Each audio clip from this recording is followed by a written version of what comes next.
What is up? I'm here to talk about anything that comes to mind. My name is Danielle Kissenberger, and I am starting a podcast, starting a YouTube just to literally speak because I like talking about in-depth subjects and have a lot of opinions. If you dislike what I say, if you don't agree with what I say, I love speaking with people about disagreeing on topics. I think it's the most fascinating thing to have different opinions and to respect each other, but also talk and expand our knowledge. That being said, one hot topic that nobody talks about is the fact that eating disorders are mostly, in my opinion, started with women comparing themselves to other women. And that's going to scream at a lot of people. Recently, if I named the name, you'd be like, oh my gosh, I listen to him all the time. But there's this podcast friend. He's a podcaster. He's a friend of mine. He is very successful, number 1 to number 3 in the world of podcasting.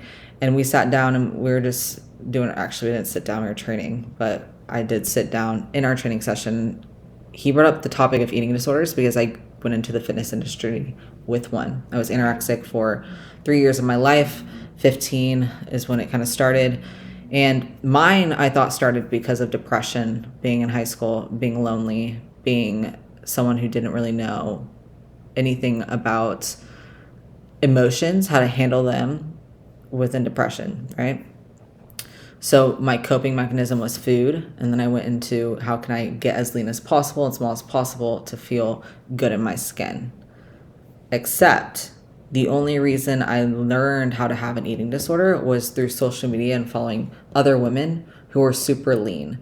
So by definition, I was comparing my own body to other women's bodies on social media, which created me to see the influx of, oh my gosh, so many lean women in bodybuilding preps, hence later on I did some bodybuilding preps, but that's beside the point.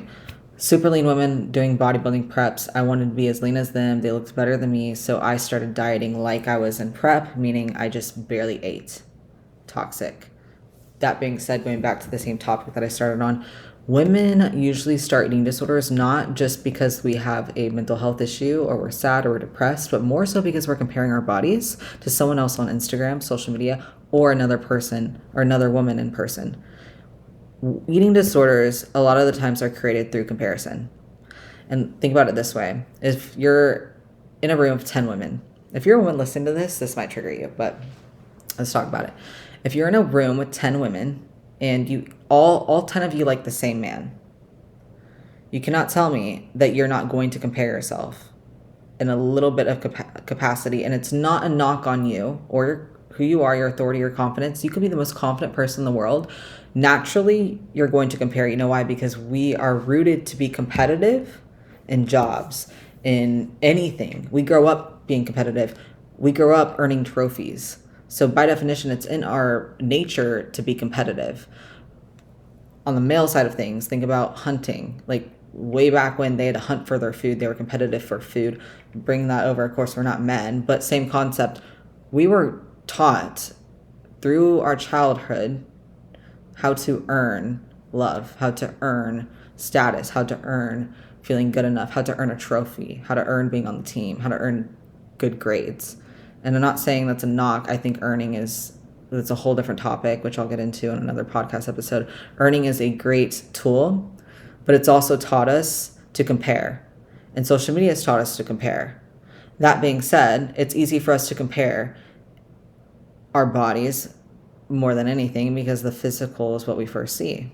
And a lot of times we don't talk to humans are so good at talking, yet we don't talk to other people. We're in our own little bubble world. So that being said, a little side tangent, go talk to someone today. But that's besides the point. If you're in a room of 10 women, you're all into the same guy. You cannot tell me that naturally there's going to be some comparison, because there is. No matter how confident and secure you are, there is. And this isn't a podcast to teach you how to not compare. It's just bringing awareness of a lot of times eating disorders, disordered eating thoughts, mental health issues. A lot of these things when it comes to women and our physical attribute and the way that we change physically doesn't necessarily always have to do with the fact that we're trying to achieve another goal for the sake of ourselves, but sometimes for the sake of comparison. And that is a dangerous place to be, because that's when you fall into the eating disorder methods and just dieting process and mindset.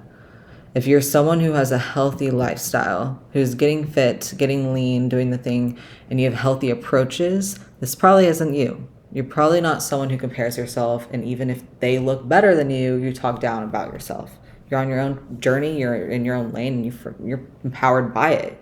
You cheer on women as you're cheering on yourself, right? But if you're someone who has found themselves in an eating disorder, in any fashion or eating disorder thoughts, a lot of times it's underlining because we're comparing our bodies to other women in general. That being said, that can be a huge knock to our confidence if you are someone who's like, oh my gosh, that's not me, but I do have an eating disorder. Girlfriend, I've been there. Trust me. If someone were to tell me, oh, you're just having an eating disorder because you're comparing yourself to women, I would be like, you're stupid, you're dumb, and no, that's not me. I'm not saying you're directly doing that. I'm saying our brain is chemically wired to do that. And by understanding that, we're able to help ourselves out of that hole.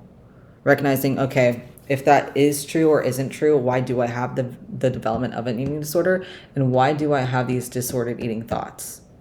Dissecting that in each component, but also letting yourself dissect, is there any comparison that's influencing me to have this eating disorder or have these thoughts? This is just me presenting an idea that I believe causes a lot of eating disorders and eating disorder thoughts and toxicity within womanhood that I think more women who are leaders should talk about, so we can all unravel it together and hopefully cause more of an influx of healthy living, healthy ways to get in shape instead of eating disorders, eating disorder thoughts, let alone comparison in a negative way. There's comparison, like I said, 10 women in a room, there's comparison in a healthy way. 10 women in a room, they're all badasses, career driven, doing the thing. Instead of letting it defeat you, let it empower you, that either you can literally grow with them, you can cheer them on, you can learn their ways. Empowerment with utilizing friendships and community is the greatest tool that we have, yet we're so used to talking down to ourselves because we're feeling threatened or because we see comparison as a negative thing, when in reality comparison is such a positive tool. You just have to learn how to use it, and that's what this podcast is for again, another episode 1. This podcast and YouTube is literally for me to just ramble and talk. I'd love your feedback. I love everything that you'd love to express to me. If you want to argue with me, if you want to say I'm wrong, bring it on. I'm just excited to chat. See y'all soon.